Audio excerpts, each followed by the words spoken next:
नमस्कार दोस्तों। आजकल हर कोई टैरिफ के बारे में बात कर रहा है। बड़े बूढ़ों से लेके बच्चों तक क्लासरूम में भी ट्रम्प और टैरिफ की चर्चा होने लगी है। तो दोस्तों, as a stock market investor हमें इसकी तरफ कैसे देखना चाहिए? तो हमें 1991 से इसका डिस्कशन करना पड़ेगा। 1991 में क्या हुआ था? ग्लोबलाइजेशन हुआ था। मतलब ग्लोबलाइजेशन की वजह से कोई भी देश अपने देश का जो प्रोडक्शन है, जो मैन्युफैक्चरिंग है, वो दूसरे देश में एक सिंपल तरीके से बेच सकेगा, ऐसी व्यवस्था 1991 के अमेंडमेंट से हो गई थी। डब्ल्यूटीओ की स्थापना हो गई थी, जागतिक व्यापार संगठन की। तो दोस्तों, उससे पहले क्या था? कोई भी देश अपना जो सामान था आसान तरीके से दूसरे देश में बेच नहीं सकता था। उसके लिए बहुत एग्रीमेंट करने पड़ते थे और बहुत कॉम्प्लिकेटेड प्रोसेस से गुजरना पड़ता था। लेकिन डब्ल्यूटीओ की स्थापना होने की वजह से सारे देश इकट्ठा हो गए और उन्होंने एक ऐसी व्यवस्था बनाई, एक ऐसी सप्लाई चेन बनाई जो कोई भी इजीली अपने देश का मैन्युफैक्चरिंग जो गुड्स है वो दूसरे देश में इजीली बेच सके, ऐसी व्यवस्था निर्माण की गई थी। और 1989 तक इंडिया और चाइना ग्रोथ के मामले में एक समान थे, एक बराबर थे। लेकिन 1991 के इस सुधारणा के बाद, ग्लोबलाइजेशन के बाद, सबसे बड़ा फायदा अगर किसको हुआ है तो वो है चाइना को। तो उन्होंने उसके बाद अपना प्रोडक्शन मैसिव लेवल पे बढ़ाया। उनकी लेबर कॉस्ट इतनी कम थी कि उसको कोई भी compete नहीं कर सकता था। इतना प्रोडक्शन बढ़ाया और सप्लाई चेन को इतना स्ट्रांग बनाया। और ग्लोबलाइजेशन का सबसे ज़्यादा फायदा अगर किसी देश ने उठाया तो चाइना ने। और देखो दोस्तों, 20 सालों के अंदर चाइना इतनी बड़ी महासत्ता बन गया, इतने बड़े $1 ट्रिलियन की इकोनॉमी चाइना बन सका। तो इस महासत्ता को रोकने के लिए, अपने खुद के देश पे फोकस करने के लिए, अपने नेशन को स्ट्रांग करने के लिए और वेल्दियर बनाने के लिए अमेरिका ने 2025 में एक टैरिफ इरा शुरू कर दिया है। ये ऐसा कहना अनुचित नहीं होगा दोस्तों, क्योंकि 2025 में ट्रंप ने जो टैरिफ लगाए हैं वो टैरिफ मतलब चाइना पे तो उन्होंने अभी 245% टैरिफ लगाया है। मतलब लगभग चाइना और अमेरिका में ट्रेड होना तो नामुमकिन है, मुश्किल है इन दोनों देशों में ये होना। तो बाकी के सारे देशों पे इनका क्या असर पड़ेगा, ग्लोबल जीडीपी पे इसका क्या असर पड़ेगा, ये देखना बहुत ज़रूरी है। As a stock market investor हमें ये देखना है कि इंडिया पे इसका क्या असर पड़ेगा, चाइना पे इसका क्या असर पड़ेगा, क्योंकि सबसे बड़ा सप्लायर गुड्स का वो चाइना है। स्टील का सबसे बड़ा इंपोर्टर चाइना है। अमेरिका से सबसे ज़्यादा सोयाबीन लेने वाला देश चाइना है। उसके ऊपर बहुत प्रोडक्शन डिपेंडेंट है। तो ये सारी चीज़ों को देखते हुए as a stock market investor हमें देखना होगा कि इसमें कौन से देशों को क्या फ़ायदा होगा, स्पेशली इंडिया को क्या फ़ायदा होगा, कौन से सेक्टर मजबूत होंगे, कौन से सेक्टर में कमी आएगी, इसका स्टडी करना बहुत ज़रूरी है। ग्लोबल जीडीपी पे क्या असर पड़ेगा और ऑयल डिमांड पे क्या असर पड़ेगा, ये देखना भी बहुत ही ज़रूरी है।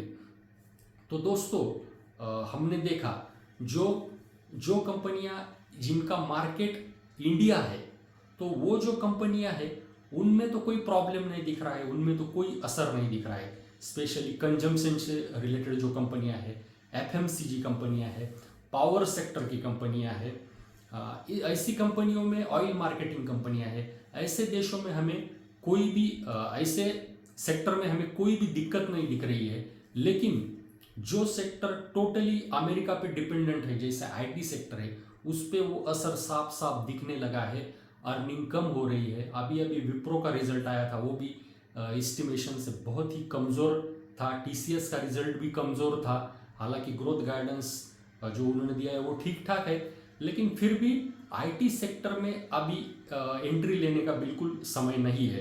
अभी जो भी एंट्री लेना है वो इंडिया से रिलेटेड जो कंपनियां हैं उनमें ही हमें देखना चाहिए। लेकिन ये जो साल है ये साल कंसोलिडेशन का रहेगा। अच्छे सेक्टर ढूंढो और उनमें स्मॉल स्मॉल क्वांटिटी में शेयर्स कलेक्ट करना शुरू करो। ये साल शॉर्ट टर्म ट्रेडर्स के लिए बहुत इंपॉर्टेंट रहेगा और उनको वेल्थ बनाने का बहुत अच्छा मौका मिलेगा। देखो दोस्तों, पिछले 2 महीने में क्या हुआ था। एक बार 21,964 तक निफ्टी गया, उसके बाद तुरंत 23,859 पे गया, उसके बाद फिर से निफ्टी 21,750 पे गया और अब कंफर्टेबली 23,500 में ट्रेड कर रहा है। तो ये जो 2 मौके थे इनमें नीचे के लेवल पे 22,000 पे एंट्री लेके 23,000 तक उस मोमेंटम को राइड करके शॉर्ट टर्म प्रॉफिट कमाने का बहुत अच्छा मौका था। लेकिन इसके लिए टेक्निकल चार्ट का ज्ञान होना आवश्यक है। हमने बहुत सारे वीडियो बनाए हैं इस पे, वो आप देख सकते हैं। उससे आपको एक सेंस आएगा कि ये शॉर्ट टर्म ट्रेडिंग हम कैसे कर सकते हैं, कौन से पैटर्न डेवलप होने पे इस पे हमें एंट्री करना है और कहाँ तक इस मोमेंटम को राइड करके हमें यहाँ से निकलना है। लेकिन ये सिर्फ शॉर्ट टर्म के लिए है, लॉन्ग टर्म ट्रेडिंग अलग है। और लॉन्ग टर्म का जो ट्रेंड है वो इंडिया का इंटैक्ट है, उसमें कोई भी अभी तक क्षति नहीं आई है। तो ये 2 अलग अलग पर्सपेक्टिव है, लॉन्ग टर्म और शॉर्ट टर्म। शॉर्ट टर्म में इस साल बहुत मौके मिलेंगे और जब हमारी अर्निंग अच्छी आएगी तो उसके बाद लॉन्ग टर्म के भी अच्छे मौके हमें मिलेंगे। तो इस टैरिफ वॉर में बहुत सारे सेक्टर को बहुत नुकसान होगा, बहुत सारे नए सेक्टर यहाँ पे डेवलप होंगे। उसके लिए हमें अपडेट पे ध्यान देना बहुत ज़रूरी है। तो समझो अगर अमेरिका में महंगाई बढ़ गई, क्योंकि अभी बहुत सारे टैरिफ बढ़ाए हैं, चाइना ने भी रिटेलिएटरी टैरिफ लगाए हैं, अमेरिका में महंगाई बढ़ी तो अमेरिका क्या कर सकता है ऐसी सिचुएशन में? तो वो अपने जो वहाँ के लोग हैं उनके ऊपर का टैक्स कम कर सकते हैं, उनके हाथ में ज़्यादा पैसा कैसा रहेगा उसको वो देख सकते हैं, वो और रेट कट कर सकते हैं। वहाँ पे उनका फेडरल रिजर्व रेट कट करने का डिसीजन ले सकता है, जिसकी वजह से कंज्यूमर के हाथ में ज़्यादा पैसा रहे और जो महंगा सामान अब उनके देश में आने वाला है उसको वो मैच कर सके, इन्फ्लेशन ज़्यादा ना बढ़े, तो इसकी वो कोशिश कर सकते हैं। ऐसा ही उन्होंने 2017-18 में महंगाई को काबू करने के लिए अमेरिका ने किया था। तो ये वो कर सकते हैं।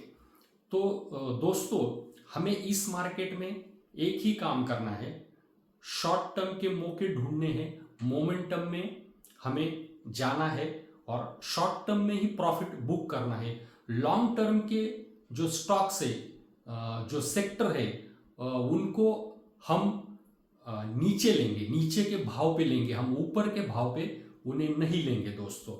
तो इन सारी चीज़ों का ख्याल करते हुए हमें अपडेट रहना है, क्रूड पे ध्यान देना है। सोना बहुत महंगा हो रहा है, जियोपॉलिटिकल टेंशन की वजह से ये हो रहा है।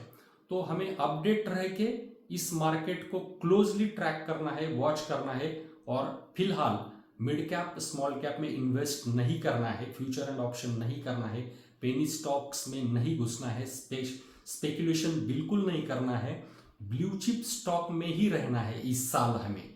क्योंकि मार्केट कितना ऊपर जाएगा कितना नीचे जाएगा ये तो ट्रम्प जो एक्स पे जो बयानबाजी करते हैं, जो कुछ डालते हैं, उसके ऊपर इस साल में तो फिलहाल वो डिपेंडेंट रहेगा। अगला साल अलग रहेगा, अगला साल प्योरली हमारे अर्निंग्स पे डिपेंड रहेगा। तो दोस्तों, हमारे वीडियो को लाइक करो, शेयर करो और हमारे चैनल को सब्सक्राइब करो।